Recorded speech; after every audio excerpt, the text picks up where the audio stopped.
ఖమ్మం జిల్లా కూసుమంచిలో కాంగ్రెస్ అభ్యర్థి రఘురామరెడ్డి విజయాన్ని కాంక్షిస్తూ ఎన్నికల ప్రచారాలను నిర్వహించారు.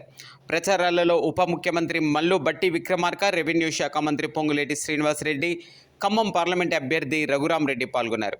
ఈ సందర్భంగా బట్టి విక్రమార్క మాట్లాడుతూ 10 ఏళ్లు పాలించిన ముఖ్యమంత్రి కేసీఆర్ నోటికొచ్చిన అబద్ధాలు మాట్లాడుతున్నారని విమర్శించారు. బీఆర్ఎస్ పాలనలో డబుల్ బెడ్రూమ్ ఇళ్లు, ఇంటికో ఉద్యోగం ఇస్తానని 10 ఏళ్లలో ఒక్క హామీని నెరవేర్చలేదని అన్నారు. బీఆర్ఎస్ బీజేపీ కలిసి దేశాన్ని దోపిడీ చేయాలని చూస్తున్నారని అన్నారు.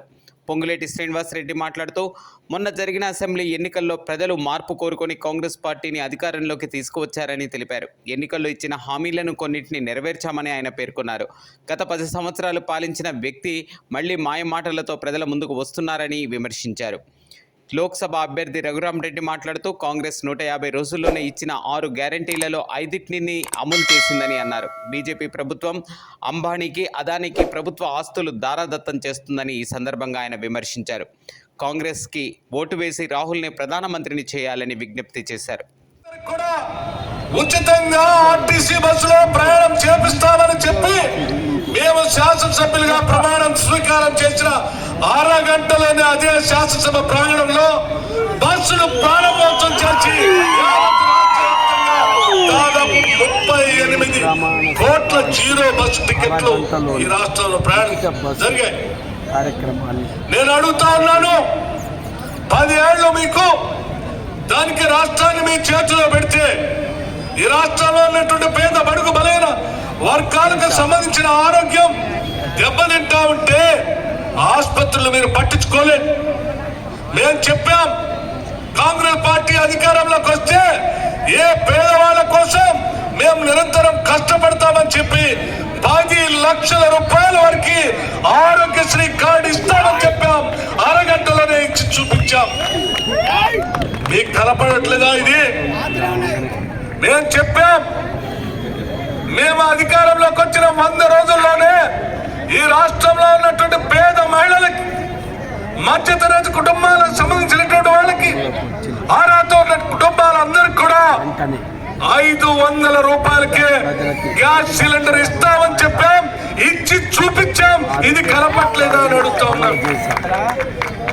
నేను చెప్పాం, ఈ రాష్ట్రంలో 200 యూనిట్ లోపల ఉన్నటువంటి కరెంటు వాడుకునేటువంటి వాడకందారుల కుటుంబాలందరికీ కూడా ఉచితంగా కరెంట్ ఇస్తామని చెప్పాం.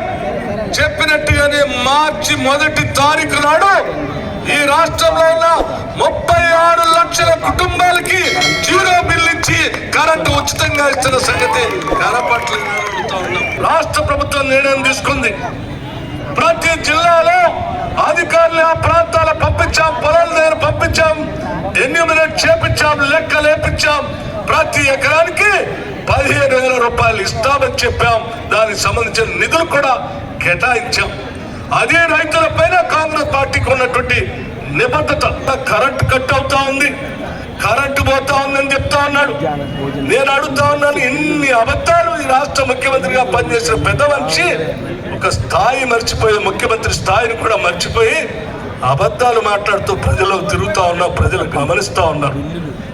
సూర్యాపేట పోతాడు, ఆనాటి మాజీ కరెంటు శాఖ ఇంట్లో కూర్చుంటాడు. కరెంటు పోయినా కరెంటు పోయినట్టు యాక్టింగ్ చేసి దాన్ని ట్విట్టర్లో పెడతాడు. వెంటనే ఎంక్వైరీ చేసి చూపిస్తే కరెంటు పోలేదు, నిర్దాక్షిణ్యంగా కరెంటు, నిక్షిప్తంగా కరెంటు వస్తా ఉంది. మహబూబ్ నగర్ పోతాడు, శ్రీనివాస్ గౌడ్ ఇంట్లో భోజనం చేస్తా ఉంటే కరెంటు పోయిందని ట్విట్టర్లో పెడతాడు. ఎంక్వైరీ చేస్తే ఒక్క క్షణం కూడా కరెంటు పోలేదని చెప్తా ఉన్నారు.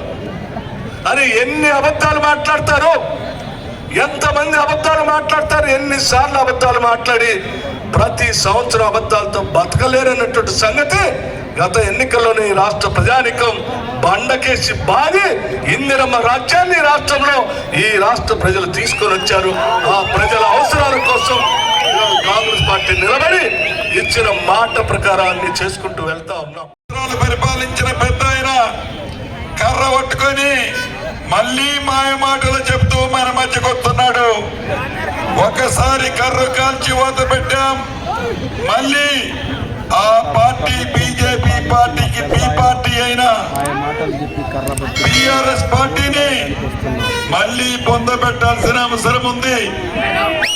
అంతేకాదు మతతత్వాన్ని రెచ్చగొడుతూ, కులతత్వాన్ని రెచ్చగొడుతూ, రాములోని పేరు చెబుతూ, అక్షంతలని చెబుతూ మాయ మాటలు చెప్పే బీజేపీ పార్టీకి కూడా బుద్ధి చెప్పాల్సిన అవసరం ఉంది. తెలంగాణ రాష్ట్రాన్ని ఇచ్చిన కాంగ్రెస్ పార్టీ శ్రీమతి సోనియా గాంధీ గారి కొడుకు, మన నాయకుడు రాహుల్ గాంధీ గారిని ప్రధానమంత్రి చేయాల్సిన అవసరం ఉంది. రాహుల్ గాంధీ గారిని ప్రధానమంత్రి చేసే దాంట్లో భాగంగా మీ అందరూ మీ అమూల్యమైన ఓటు హస్తం గుర్తు రఘురామిరెడ్డి గారి గుర్తు, మనందరి గుర్తు కాంగ్రెస్ పార్టీ గుర్తు. హస్తం గుర్తు మీద అత్యధిక ఓట్లు గెలిపించాలని మనస్ఫూర్తిగా మీ అందరినీ కోరుతున్నా. గొంతెక్కువ సహకరించిన కారణం చేత ఇంకా చాలా విషయాలు చెప్పాలని ఉన్నా, నొప్పిగా ఉంది, ఎక్కువ మాట్లాడలేకపోతున్నా. గ్రామాల్లో ఏవైతే మీకు అవసరమైన సిసి రోడ్లు, తాగునీరు, సాగునీరు శాశ్వతంగా పరిష్కరించే బాధ్యత మేము తీసుకుంటామని మనస్ఫూర్తిగా మీ అందరికీ తెలియజేస్తున్నా. ఈ ఎన్నికల్లో శ్రీమతి సోనియా గాంధీ గారికి, గాంధీ కుటుంబానికి ఏదైతే మనందరం రుణపడి ఉన్నామో మన అమూల్యమైన ఓటు హస్తం గుర్తు మీద వేసి మంచి మెజార్టీతో మీరు గెలిపించాలని మనస్ఫూర్తిగా కోరుకుంటూ